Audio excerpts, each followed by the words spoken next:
Hello students, अब हम solution chapter के कुछ न्यूमेरिकल्स के बारे में पढ़ेंगे जो हमने फार्मूले पहले पढ़ चुके हैं। ये एक सॉल्यूशन दिया गया है ए और जिसमें दो एलिमेंट्स हैं ए एंड बी। ए का द्रव्यमान दिया है 1000 ग्राम और बी का द्रव्यमान दिया है 3600 ग्राम।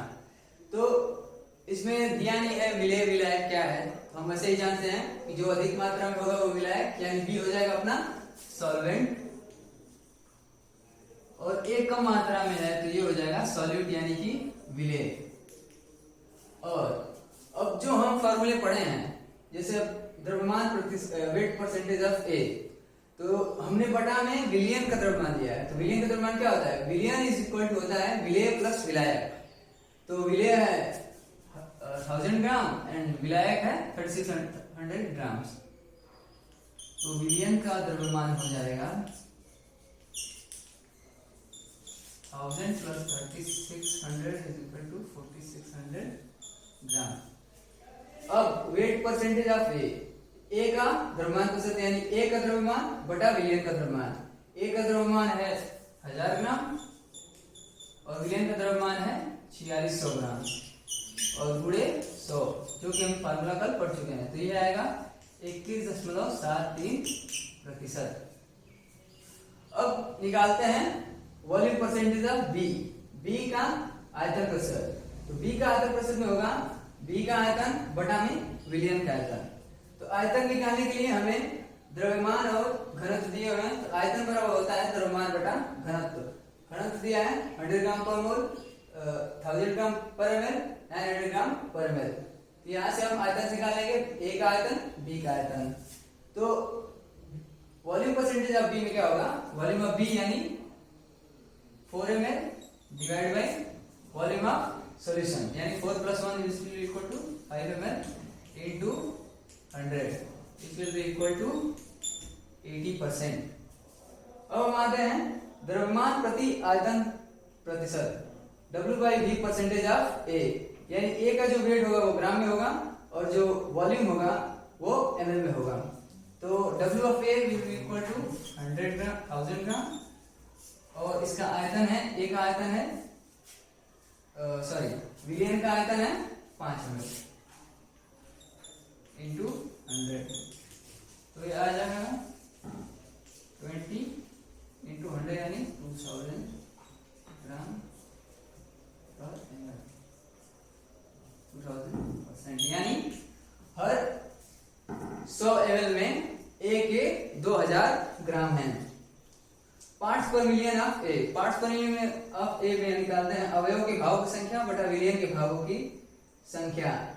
मान लीजिए अवयवों के भागों की संख्या ए है इसमें 10 और बी है 40, तो विलियन के भागों की संख्या हो जाएगी 10 प्लस 40 50 और ए के दिए गए हैं 10, तो 10 बटा 50 इंटू 10 टू पावर 6। अगर हम इसको सॉल्व करेंगे तो आएगा ये 2 into 10 to the power 5 parts per million. अब आते हैं मोल फ्रैक्शन, चाहे बी का मोल फ्रैक्शन यानी बी के मोलक संख्या बटा विलियन में उपस्थित सभी मोलक संख्या। तो बी के मोलक संख्या यहाँ निकाले हैं, मोल बराबर होता है भार बटा अणु भार। ए के 1000 ग्राम और इसका अणु भार है 100 यानी 10 मोल, बी के 3600 ग्राम और 120 है अणु भार यानी 30 मोल। तो बी के मोल है 30 divided by total moles 30 plus 10 40, तो ये हो जाएगा 0.75 मोल, मोल नहीं होगा 0.75।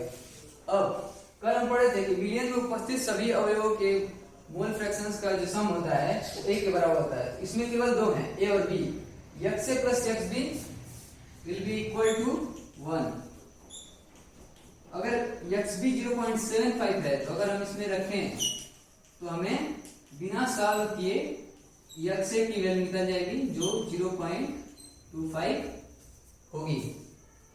अब हम आगे देते हैं मोलरता के बारे में। मोलरता होती है विलेय के मोलक संख्या बटा आयतन लीटर में। अगर ml है तो उसको लीटर में कन्वर्ट करते हैं। तो विलेय की मोलक संख्या, विलेय हमें पता चल गया जो कम मात्रा में है, तो ए के मोलक संख्या Na 10 है और विलियन का आयतन विलियन का आयतन मतलब ए का आयतन प्लस बी का आयतन, 1 + 4 यानी 5 ml। ml में है, ml को लीटर में बदलने के लिए, क्योंकि हम फॉर्मूले में बटा में लीटर पढ़े थे, तो लीटर ml को लीटर में बदलने के लिए 1000 से डिवाइड करेंगे, जो ऊपर जाके मल्टीप्लाई हो जाएगा। ये हो जाएगा 2000 और इसका यूनिट है मोल पर लीटर, जैसा कि हम कल देख चुके हैं। नॉर्मलता बराबर होता है, अभी हम रिलेशंस पढ़ चुके हैं, नॉर्मलता और मोलरता गुणे सहजकता, या फिर मोल तुल्यांक बटा मिलियन का आयतन लीटर में।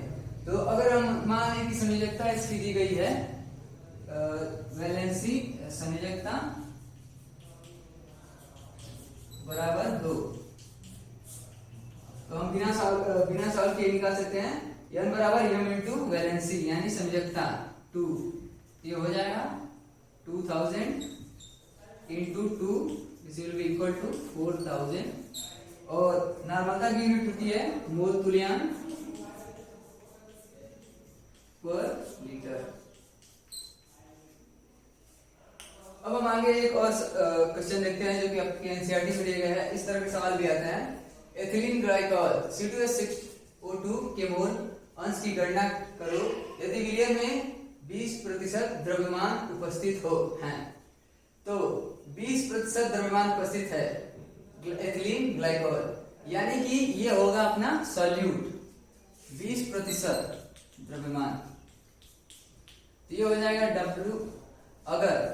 अगर हम मान लें विलियन का द्रव्यमान 100 ग्राम है, 100 ग्राम विलियन का द्रव्यमान, तो उसमें 20 ग्राम होगा एथिलीन ग्लाइकॉल, 20 ग्राम C2H6O2, और बाकी जो 80 ग्राम होंगे वो होगा H2O।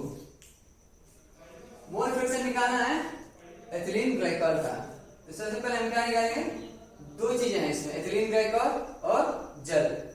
अकेले तो ये विलियन बना नहीं सकता है, तो पहले इसके मोल निकालेंगे एथिलीन ग्लाइकॉल के, फिर इसके मोल और सॉल्व करेंगे। तो NC2H6O2, तो इसका द्रव्यमान है 20 डिवाइड बाय इसका अणुभार C2H6O2 बाद में 24 36 16 32 62, which will be equal to 0.32 मोल। अब हम जल के मोल निकालते हैं, NH2O।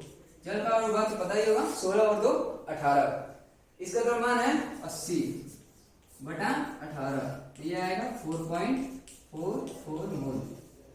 अब इसके अलावा इसमें कुछ है नहीं, तो हमें निकालना है एथिलीन ग्लाइकॉल का मोल फ्रैक्शन। तो C2H6O2 will be equal to NC2H6O2 divided by NC2H6O2 plus NH2O। अगर हम इसको वैल्यूज को रखें तो ये हो जाएगा 0.32 डिवाइड बाय 0.32 प्लस 4.44, जो आएगा 0.068। तो यहां तक हमने सीख लिया, बाकी चीजें हम अगले क्लासेस में सीखेंगे।